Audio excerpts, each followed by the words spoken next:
አዶናይ እንግዲህ ፈርቷል። በቴዲ አፍሮ ሙዚቃ አንድም ቪዲዮ አልሰራም። እንግዲህ ፍራቻው ነው የሚያሳየው። በጣም ምን ያህል ጊዜ ታስራል? ትዝ ይላል እንግዲህ በቁጥር ምን ማድረግ ነው ያለው? ምን ያህል ጊዜ ገብተውታል እስር ቤት? በህይወቴ ቤቴ በለው በእናንተ ስራና ኃጢአትማ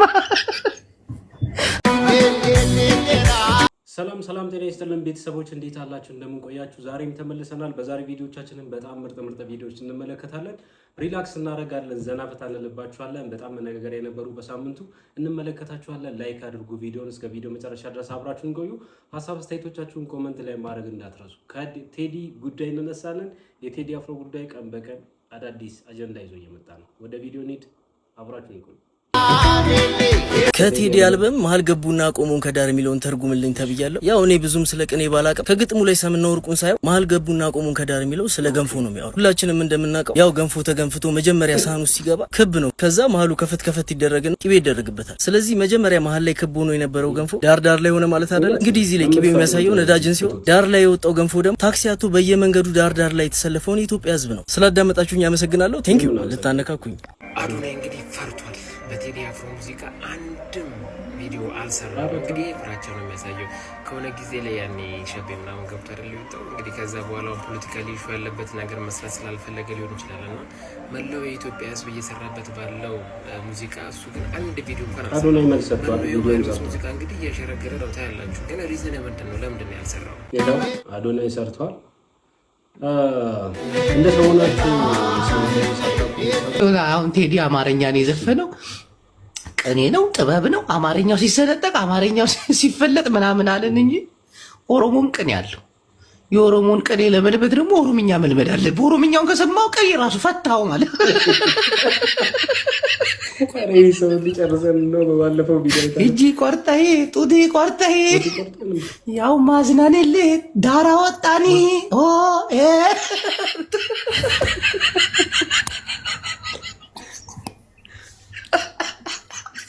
ይመጃጁ ግን ጥሩ አይደለም። ለምን አስፈለገ? በቃ ላሽ ለምን ራስ ላይ ጠላትን ታበዛለህ? ህዝብን እንደ ህዝብ አታሸንፍም።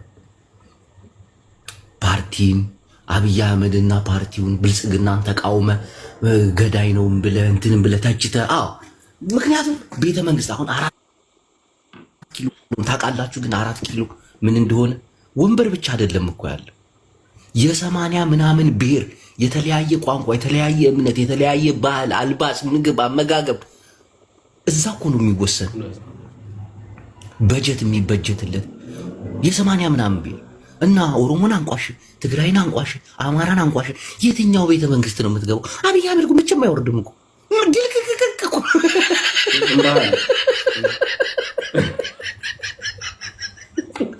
አሁን እስቲ ኦሮሞ እንዲህ እየተሳደብ 4 ኪሎ እንመጣለን። 4 ኪሎ ስትመጣ ኦሮሞ እስቲ ጥሎ ሊውጣ ሀገሩ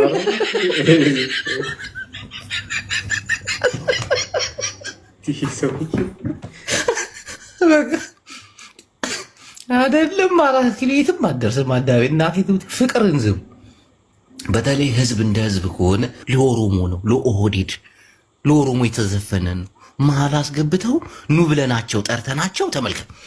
አሁን እንደዚህ ሲባል ምንድን ነው የምታስበው? ኑ ብለን ጠርተናቸው መሀል ከገቡ በኋላ እኛ እንዳራቆሙን ከዛ ኦሮሞች እንዲህ ኑ ብለው የሚጠሩን በፊንፊኔ ከተማ በራሳችን ንብረት እንደዛ አይደል የሚባል? የኦሮሞ ዋና ከተማ እምብርት ኦሮሞ አዲስ አበባ ፊንፊኔ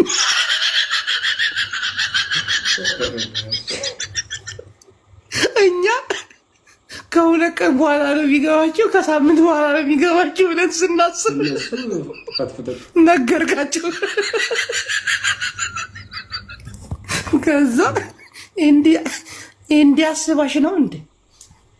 እኛ የምናውቀው አማርኛን እንዳበጁሽ ትበጃለሽ ነው እንጂ እንደዚህ ነው እንደ እናንተ ትርጉም።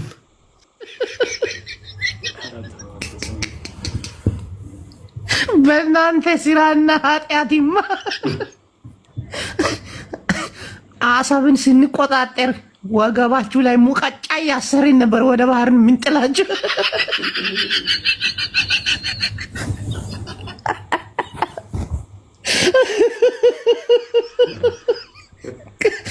እንዬ ሼር አድርጌልሻለሁ አልቅድ ከዛ አንድ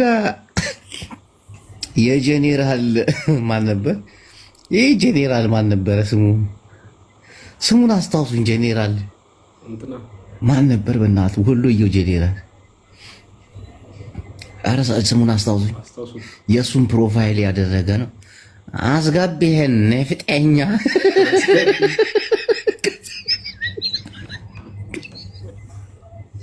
ግን እኮ ከልብ እኮ ግን ኦሮሞ እኮ የዋህ እኮ ነው። እናቴ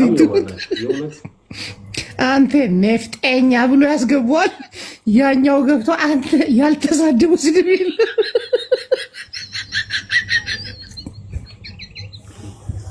እንዬ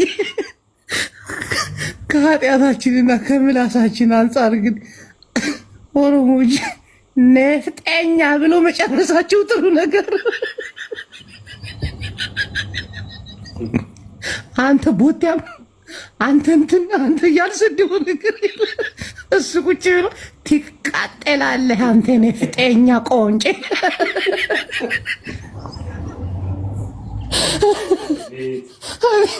ቁጭ ብዬ ታምታምሳ አሁን ምን አሰብኩኝ? ቆይ ቤቴን ክፍትና ተጋሩ ኦሮሞ ምናምን ስብስብ አድርጌ ለ30 ደቂቃ እየሰጡ አሰዳድባቸው።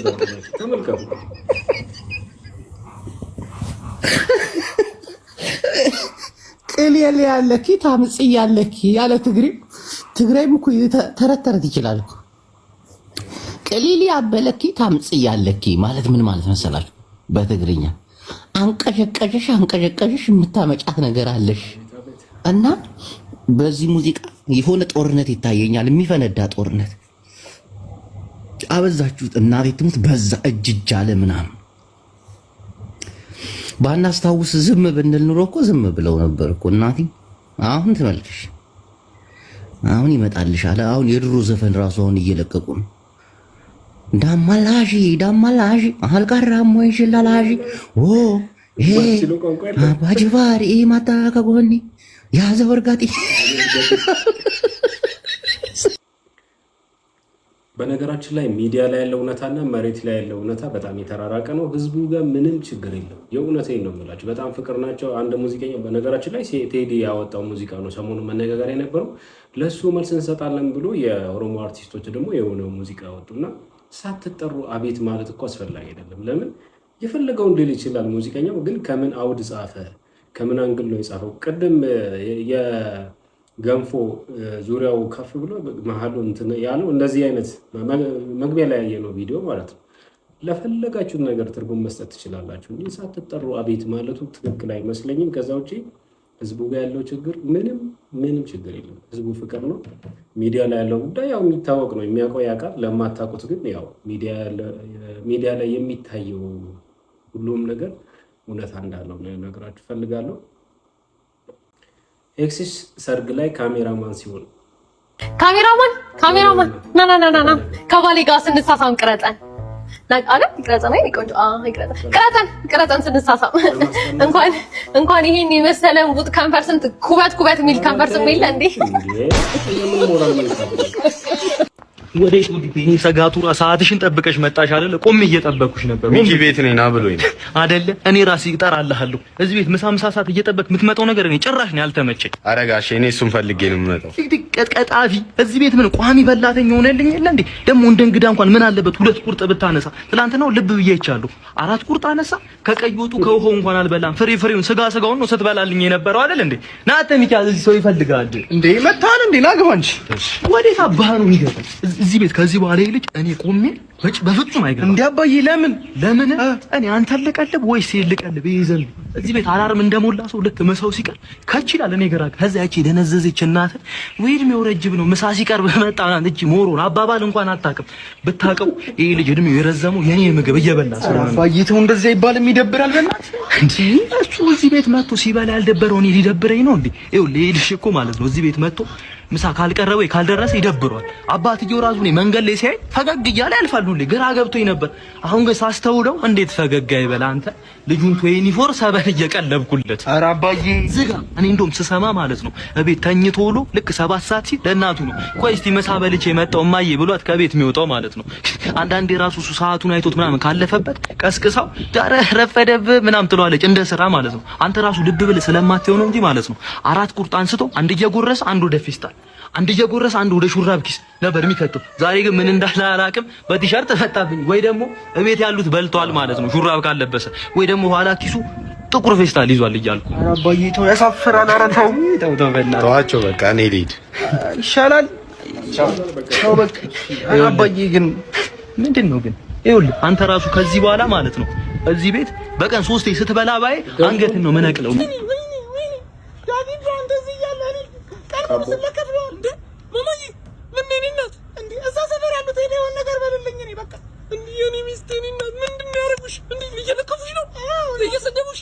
ታጥፋለሁ ልጅ ነው አይደል? እሱ ባንቺ መጣብኝ ብሎ ባንቺ መጣብኝ እናት ወይ ተርስ ነው ማረግ ለቆይ መጣው ጠብቂኝ አንቺን ካለው በረካ ሚስቴ እናቴ ችግር የለም ማማዬ ስመለስ ግን ዱለት ትሰሪልኛለሽ? ችግር የለም ደርሰና በጉቡንም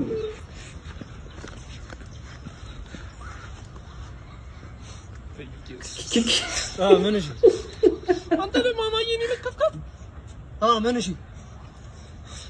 ከሚ አንቺን አልችልም በቃ አንተን አይደል እንዴ ተራራ የምታክል ሰውዬ በቃ ሚስቴ ናት። ምንም ቢሆን ሪስፖንሲቢሊቲ ይሰማኛል ለሚስቴ አይደል ኃላፊነት እየሳቃያችኝ ነው በቃ ምንድን ነው እና ምን እሺ በቃ አንድ ሁለት ልምታ በቃ እያየችኝ ነው እንዳልዋረድብህ ትተባበረኝ ከአንተ ላይ ምን ይቀንሳል? እኔ ግን ክብሩ ይጨምራል ማማዬ አቻ አራዳለሽ ይመችሽ እስታለሽ ከንም ታያ ማማዬ ይሄ ነው አይደል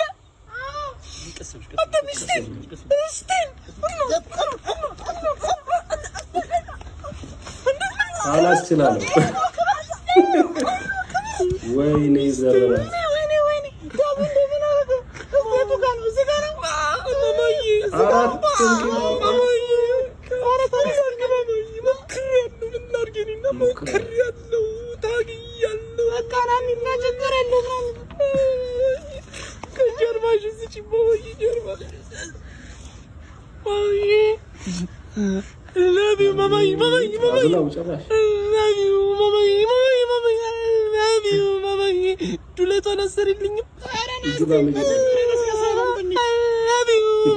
እሺ የዛሬዎቹ ግን እንግዳችን ጋሽ ብሬ ነው።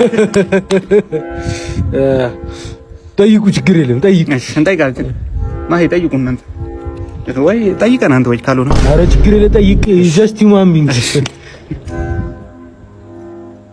ፎቅ አለ ጠይቅ እንጂ እንዴት ወደ እዚህ እንትን ኢንዱስትሪ እንዴት ልትመጣ ነው? ማሂ የሆንዚ ማጠይቁ እናንተ ነው።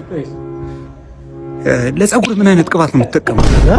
አይ እንትን ኮራንዶ ለሶስት ያሁኑ ጥያቄ ምን ነበር? አይ እንትን ሳላቅም ያሁኑ ጥያቄ አንድ ሽንት ቤት ደርሽ እንጣሽ ጠይቁት። እንደ ቤታችሁ ጠይቁ፣ ችግር የለም ጠይቁ በእናትህ። በነገራችን ላይ ወቸው ጉድ ላይ እንግዲህ የትምህርት ሚኒስቴሩ አቶ ብርሃኑ ነጋ ቀርቦ ነበሩ። በጣም በቃ እንዲህ መቀራረብ ለወጣቶችም ጥሩ ነው። እኛ ለፖለቲከኞች ወይ ደግሞ ለባለስልጣናት ያለንን ምልከታ በጣም የሚቀይር ነው፣ መለመድ ያለበት ጉዳይ ነው። ነገር ግን ጋሽ ብሬ እኮ በደሞዝ ብቻ አይኖሩም። ደሞዜ 15500 ነው አሉ። እንግዲህ ከአንደበታቸው ሰማን ሊሆን ይችላል። ለምን ሆነ አንልም። ለምን ሰሜን ሆቴል የነሱ ነው፣ ግሎባል ሆቴል የቤተሰቦቻቸው ስለሆነ ያው ከዛ ቀላል ገንዘብ አይገኝም። ሌላ ደግሞ ያው ፊልድ ሲወጡ 1700 ሺህ ማነው አበል ይኖራቸዋል ብዬ አስባለሁ። ነገር ግን እኔ ትምህርት ሚኒስቴር ፊት ለፊት ቆመ መዋረድ፣ በተለይ እንደ ዮንዜማ ሐዋስ ምናምን ሲል ሐዋስ ምንድን ነው? ዮንዜማ በቃ ዝም ብሎ ነው ማለት እንዳውም ሲያወራ ፋውል ውስጥ ይገባ ነበረ እና ባያወራ ይሻለው ነበረ። ግን በብዛት ግን በጸጥታ ነው ያሳለፈው እና ቤኪና ማሂ እንዳውም አጣደፉት በጥያቄ በጣም ደስ የሚል እና ጋሽ ብሬ ደግሞ ፓርላማ ላይ እንድልም እያሉ የሚያወሯት ነገር በጣም ረጅም ሰዓት ወስደዋል ብዬ አስባለሁ። ትዝብት ነው እንጂ ያው መቀራረቡ በጣም ጸዴ ነው፣ ደስ ይላል። የእውነት ማለት ከነሱ በጣም ብዙ ነገር እንማራለን። አክብሮቱ እንዳለ ሆኖ ግን ፍርሃት የሚባለውን ነገር ይቀንሳል ብዬ አስባለሁ። እና እስቲ ያደረጉትን ቆይታ እንመልከት። ወቾ ጉዶች አንድ ሌቭል ከፍ ያደርገናል ብለው ያሉበትን ፖድካስት ይዘንላችሁ መጥተናል። ያ ፕሮፌሰር ብርሃኑ ነጋ ወቾ ጉድ ላይ ቀርቦ ነበረ። የተወለደው ቢሾፍቱ ሾግቢ የሚባል አካባቢ ነው። በጣም የአራዶች ሰፈር ነበረ እና ቤት ውስጥ ነው ልክ እንደ ቤት የተወለደው ማለት ነው። እና ደግሞ የመንግስት ትምህርት ቤት ነው የተማረ ያደገው። ከዛ ግን በጣም ኳስ ይወድ ነበረ። ትምህርት ላይ በጣም ቀሽም ነበርኩ እያለ ነበር እና በዚህ ምክንያት ቤተሰቦቹ ወደ ናዝሬት ወዳለው አጎቱ ላኩት ማለት ነው። አጎቱ አስተማሪ ነበረ። አጎቱ ጋር 5ኛ ክፍል 6ኛ ክፍል 7ኛ ክፍል ገላውዴዎስ የሚባል ትምህርት ቤት ተምሮ ነበረ ማለት ነው። ጎበዝ ሆነ። የዛኔ አጎቱ አስተማሪ ስለነበረ በጣም ኢምፕሩቭ አደረገ። ውጤት የደረጃ ተማሪ የሆነ መጣ። ከዛ ተመልሶ 8ኛ ክፍልን ወደ ቢሾፍቱ ተመልሶ ተማረ ማለት ነው። 8ኛ ክፍልን ካለፈ በኋላ 9ኛ ክፍል አዲስ አበባ ሄዶ ንፋስ ስልክ ሳሪስ አካባቢ ከቤተሰቦቹ መኖር ጀመሩ ማለት ነው። ከዛ 10ኛ ክፍል ላይ በጣም ወደ ፖለቲክስ መግባት እንደዛ አይነት ሀሳቦች ተጀመሩ። ምክንያቱም የነበረው ሲቹዌሽን ሁሉም ሰው እንደዛ ነበር። 80% ተማሪው እንደዛ ነበር የሚያስበው ማለት ነው። ወደ ፖለቲካው ሲሪየስሊ በ66 ዓመተ ምህረት 12ኛ ክፍል ላይ ነበር የገባው ማለት ነው። በደምብ ሰርቶ የገባው የዛኔ ነው። የአብዮቱ ጊዜ ማለት ነው። ከዛ ምናምን የነበረበት ሰዓት ነው የዛኔ እና በቃ መሬት አራሹ የሚባል እንቅስቃሴ ይዘው ጀመሩ የዛኔ በደንብ ወደ ያኔ ወጣቶችን ኢኒሼት የሚያደርጋቸው ፖለቲካ፣ ኳስ፣ ፊልም ምናምን ነበር። አሁን እኛ ቲክቶክ ምናምን እንደምንለው እና ባይዘ ደግሞ በ50 ሳንቲም 3 ሙቪ ያዩ ነበረ በተከታታይ ማለት ነው። ላይክ ከ5 ሰዓት እስከ 11 ሰዓት ምናምን የአሜሪካ የአንድ ፊልም ምናምን ያዩ ነበረ። ከዛ በ12ኛ ክፍል እንደጨረሱ ወደ ወለጋ ሄዱ ማለት ነው። ወደ ወለጋ ሄደው ገበሬዎችን ማስተማር፣ ለነሱ ማንበብ እንደዛ ነገር ጀመሩ። እድገት በህብረት መጣ ማለት ነው። ከዛ እሱ ማስተማር ጀመሩ። ከዛ ተመለሱ፣ ወደ አዲስ አበባ ተመለሱ ማለት ነው። ከዛ ተፈትነው ውጤት በጋዜጣ ነበረ የሚለቀቀው። ከዛ በቃ ከጓደኞቹ ጋር 6 ጋዜጣ ላይ ባለፈ 6 ኪሎ ገቡ ማለት ነው። የዛኔ ኦፊሻሊ የኢሃፓ ሜምበር ኦልሬዲ በቃ ከወለጋ ሲመለስ ተቀላቅሎ ነበር ኢሃፓን። ከዛ ግን ያለው ነገር ጥሩ አልነበረም። ነገሮች ተፋፋሙና መከፋፈል ምናምን መጣ። እዛው ኢሃፓ ውስጥም የሁለት አይነት ሀሳብ ከደርጋ እንቀላቀል ብቻ እንደዛ ሲመጣ ወደ በረሃ ሄደ። ወደ ትግራይ በረሃ ነበር ሄደውና በጊዜው እንዴት ነው እንደ ዴርቶ ጋዳ አይነት ነገር ነበረ ሳይ ነበረው። በቃ በኮድ ምናምን አድርገው ነበር በረሃ ውስጥ ገቡ ማለት ነው።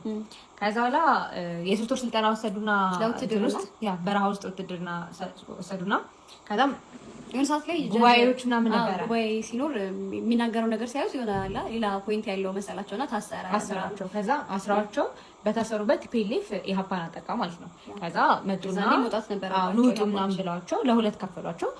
ግማሾቹን ገላቸዋል። ታሰሩትም ማለት ነው። ብርሃኑ እንደድል ሆኖ ካልተገደሉት ውስጥ መሀል ተስረኞቹ ማለት ነው። መገደላቸው ምናምን ሳይ በጣም ነበር ያዘነው። ለዚህ ነው በቃ የለፋነው ምናምን ነገር እያለ ነበረ። በጣም ብዙ ሰው ሞቶ ነበረ። በጣም አዲስ አበባ ውስጥ ለዛ ነው እንደዛ ነው።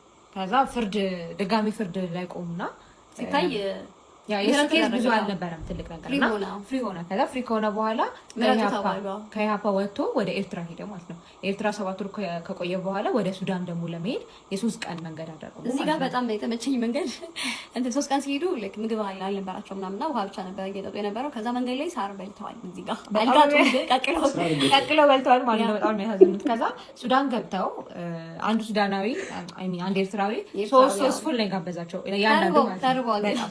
ከዛ በኋላ ካርቱም ገብተው 20 ሆነው መኖር ከጀመሩ በኋላ ማንበብ ምናምን አንድ ቤት ውስጥ 20 ሆነው ነበር የሚኖሩት። ከዛ ማንበብ ምናምን ተከራይተው እዛ መኖር ጀምረው በዚህ ሁሉ ታሪክ ውስጥ ፍቅር አልያዘም ወይ ብለው ሲጠይቁት በዛ ጊዜ ኢሃፓ ውስጥ ሆነ ፖለቲካ ነበር ኢሹ። በቃ ኤቭሪዋን ኢሹ ፖለቲካ ነው የለም። ከዛ በቃ በሱዳን አድርጎ ወደ ነገር ምን ሞከራት። ኢኮኖሚክስ ተማረ። አሜሪካ እያለ ብዙ ስራዎችን እየሰራ ነበረ። ሴኩሪቲ ሆኖ 3 ዓመት ሰርቷል ነገር። ከዛ ግን አሁን ለደርግ እንትን ሲል በወደቀበት ጊዜ ነው አይንካ ወደ በወሩ ወደ ኢትዮጵያ መጣ። የራሳ ነው ግን እዛ ሰርግ ላይ ሚስቱን ያገኛት አሜሪካ ያገኛት ሰርግ ላይ ነው። እና ፓርቱን እንቀጥልላችኋለን። ስቴይ ቲዩንድ። በጣም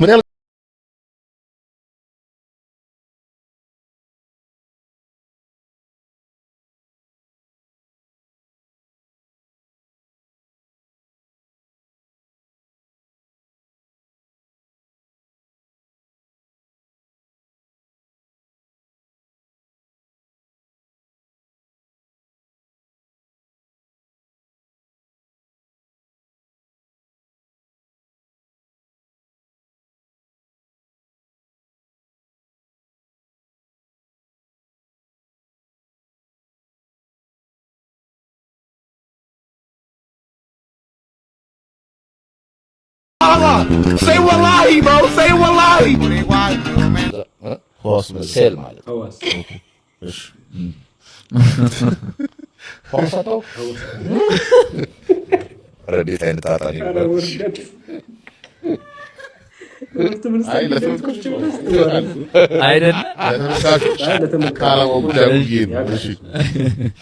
ደርሶኛል። አንድ ሰዓት አልፈጅም። አንድ ሰዓት ማለት ነው።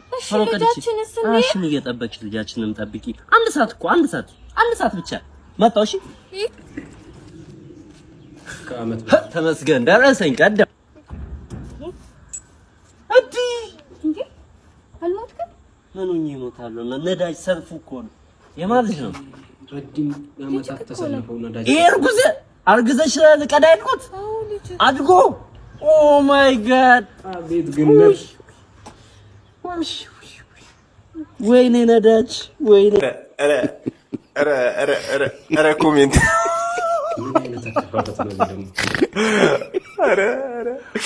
ይሄን የመሰለ ኮሜንት ሳላነብላችሁ አልውልም ብዬ ነው እንጂ ጋይስ አፍኖኛልስ። ለማንኛውም ጋይስ ላይክ አድርጋችሁ ጀምሩ። እስቲ እኔ የምር ላይክ ኮፒ ሊንክ ምናምን አድርጉ እያልኩ ይደብራችኋል ብዬ ነው እንጂ ጋይስ ቫይራል እየሆንኩ አይደለም። ፕሊዝ በቃ የምችሉትን አድርጉ። እዚህ ጋር የሚደረጉትን ነገሮች አድርጉ። አላሰልቻችሁ። ወደ ኮሜንታችን እንሄዳለን። አብራችሁ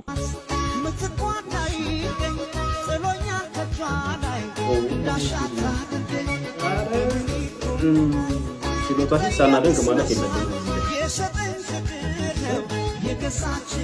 ጎበዝ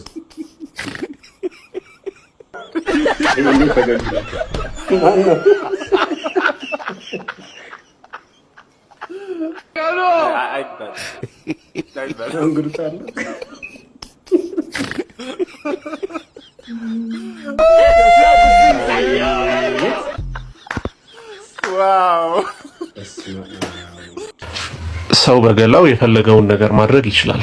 ግን አልበዛም? ይሄ ቴዲ አፍሮ ራሱ ቢያየው በዚህ የሚደሰት አይመስለኝም። እና አንዳንዴ አድናቆታችን በጣም መስመር ያልፋል። ይሄ አይመከርም። ማንም ሃይማኖት ንቅሳት ይፈቅዳል ብዬ አላስብም። ነገር ግን ሙዚቃ ይሄን ሁሉ ሰውነት ላይ መደርደር በጣም ያው መብት ነው፣ የገላ ላይ መብት ነው እንደ ግለሰብ። ግን ያን ያክል አስፈላጊ ነው ብዬ አላስብም። ሌላኛው መነጋገሪያ ጉዳይ የነፃነት ወርቅነህ ተመሳሳይ መጥቷል ወደ አዲስ አበባ። ሴፎኒ ቤስ ላይ ቀርቦ ነበረ። ይህ መመሳሰላቸው ነገር እኔ በጣም ነው የሚገርመውና ኮፒ ፔስት እና የሆነ ነገር ያየሁት አዲስ አበባ መኖርና ክፍለ ሀገር መኖር ጋፑ በጣም ሰፊ እንደሆነ ኢንተርቪው ላይ ተመልክቻለሁ። ከዛ ውጪ ቅን ነው፣ በቃ ልዩ በጣም ሲበዛ ቅን ነው። እስቲ እንመልከት። ከዚህ በፊት ነፃነት ወርቅነህ ሲያቀርብ የነበረው የቤተሰብ ጨዋታ እንግዲህ አሁን እኔ አቅራቢውን ያገኘ ነው የሚመስለኝ አንዷለም ነፃነትን የሚመስለው አንዷለም ዛሬ እንግዲህ በጣም አስደስቶኛል። ማለት የኔ ምርጫ እሱ ነው። ከሰይፉ ጋር እንግዲህ ሰይፉ ፋንታሁን ላይ ቀርቦ ነበረ። ተመልከቱት። ላጤዎች ብዙ ጊዜ ከተከራይ ቤት ቶሎ የማይወጡበት ምክንያት ምን ሊሆን ይችላል? ግልጽ ነው። መልእክት እስካሁን ስላልወጣች ትናገር እንጂ ድል ሰው ስለማንጠቀም ብላለች። አፍቅሩ ማንን አፍቅሩ? የእናንተ ምርጫ ማን ነው? እንግዲህ እስካሁን ካቀረቡት ውስጥ ኮሜንት ላይ ሀሳባችሁን አሳውቁኝ ወይም ጻፉልኝ። መልካም ጊዜ። በርካታ አርቲስቶች ከሙዚቃ ዛን ለመክሰስ ቀጥታ የአዲስ አበባ ብልጽግና ጽሕፈት ቤት መሄዳቸው ተሰማ። በህግ በኩልም ክስ መስርተዋል፣ እየታየ ነው የሚገኘው። አሁን ግን አርቲስቶቹ በጠቅላላ ተሰብስበው ሄደው ብልጽግና ጽሕፈት ቤት እንዴት እጩ አደረጋችሁ ሲሉ ጥያቄ አቅርበዋል። እንደሚታወቀው በብዙ ሚሊዮን ብር የሚቆጠር ጨረታ ለካ ሙዚቃ በባህል ሚኒስቴር መስጠቱ የሚታወቅ ነው፣ ካለ ምንም ጨረታ ማለት ነው። በዚህ የተነሳም ብዙ በርካታ አርቲስቶችን ወደ ብሪክስ አባል ሀገራት ይዞ ሄዶ የባህል ዝግጅት ማዘጋጀቱ ይታወቃል። ግን እነዛ አርቲስቶች ምንም አይነት ክፍያ አልተከፈለንም በሚል በአርቲስቱ ላይ ክስ ሲያቀርቡ ቆይቷል። እንደዚሁም ቼክ የጻፈላቸው ወገኖችና ድርጅቶችን እንደዚሁ ገንዘቡን ሊያወጡ ሲሄዱ ስንቅ የለውም በሚል እንደተገለጸላቸው ይታወቃል። ከነዚህ መካከል የኢትዮጵያ አየር መንገድ 9 ሚሊዮን ብር ከካሙዙ ካሳ አልተከፈለውም። እነዚህን አርቲስቶች ወደ ውጭ ሀገር ያጓጓዘበት ገንዘብ አልተከፈለንም ሲሉ ክስ ያቀረቡት እነዚህ አርቲስቶች ወደ ብልጽግና ጽሕፈት ቤት የአዲስ አበባ ብልጽግና ጽሕፈት ቤት ማለት ነው እዛ በመሄድ ተቃውሟቸውን አሰምተዋል። ይህን ተከትሎም የአዲስ አበባ ብልጽግና ከፍተኛ አማሪ የሆኑት አቶ ሞገስ ባልቻ የየካ ክፍለ ከተማ ብልጽግና እንዴት አድርጎም እጩ እንዳደረገው ጥያቄ ማቅረባቸውን ሰምተናል። ይህን ተከትሎ የአዲስ አበባ ብልጽግና ካሙዙ ካሳን ስብሰባ ጠርቷል። ካሙዙ ካሳ በቀረቡበት ክሶች ዙሪያ እንዲያባራ የአዲስ አበባ ብልጽግና በሳምንት ጠርቶታል። በዚህ መሰረት እንግዲህ ስብሰባውን ተካትለን ወደ እናንተ የምናደርስ ይሆናል። እንግዲህ ብዙ የጠቅላይ ሚኒስትሩ ደጋፊዎች ጠቅላይ ሚኒስትሩ በስማቸው የሚነግድ ሰው አይወዱም ሲሉ ይደመጣሉ። ስለዚህም የካሙዙ ካሳ እጣ ፈንታ ምን እንደሚሆን በዚህ ሳምንት ይታወቃል ማለት ነው። አንቺ ያሳፋል። ኤክሲስ ሞቶ እንደዚህ ለብሰሽ ትመጫለሽ? ሳይሰርክ ይበል ድፍት ለምን አይል ዝቅዝቅ ምን አርጎሽ ነው? ምን አርጎሽ ነው? አንተ ይሰው መሰለ እንዴ? ሚስትን በብራንድ መስላት ይሉት ብራንድ አይደለች ቦንዳ ናት አይደል? ቦንዳ ናት። ይሄ ቀማላም ቅጣም 7 ፊልሙ ጠብም ባላወርድለት ታዲያ ለምን መጣሻው? ለፎል በላ ነው ዘራራ ተሪ አንቺ ይኸውልሽ አሁን እዛ ወፍረም ሰው ያይሹ ከአሜሪካ ነው የመጣው በአፋልጉኝ የተገኘ ይዘጋሉ። አዎ ምን የልጁ አባት ነው። የማ የኤክስሽ ነው። አንቺ ግን አባቱ ከአሜሪካ የኔ ተንበለ አሁን ደፋስተን ነበር ራሱ ተደፋ የኔ አባቴ ንቂታ ሳኮና አልቋል። ይኸውልሽ የቤተሰቦቹ ለቅሶ እየቀሰቀሽ ነው። እባክሽ ተይ ወናት በቃ እኔኩ አይሻ አባቴ እናትህ የሚያደርገውን አያውቅም። ገና በገንዘብ ሳይገለሽ እንውጣ። እኔ በከባኩር ጋር ውስጥ እኔ ጌታ ተበለኝ ሰላም ነው ማዘር? ሰላም ነው። እንዴት ነው? ቲማቲሙ ስንት ነው? ቲማቲም 30 ብር እንዴ? ትናንት 25 ብር አልነበረ? ጨምሮ ኧረ እኔ ጌታ ጨምሮ ነው። ዘመኔ እናትሽ ምን ጨምሮ ነው። ሰላም ነው ብራዘር? ወይ እንዴት ነህ? አለን። አይፎን 7 ነው ፈልጌት ነበር። አይፎን 7 አለ በግራጫ ከለር አለ። በግራጫ ስንት ብር? 290 ሺህ ብር 290 ሺህ ብር 300 አንድ ሌላ ቦታ የሚሸጥ እኮ እኛ ጋር ለምን ረከሰ? ጭቃ ነው ያለው ውስጥ ምንድን ነው? ዲስካውንት ላይ ስለሆነ ነው ወንድሜ። እንደዚህ ያዋጣ ምን ሆነ ነው እንዴ?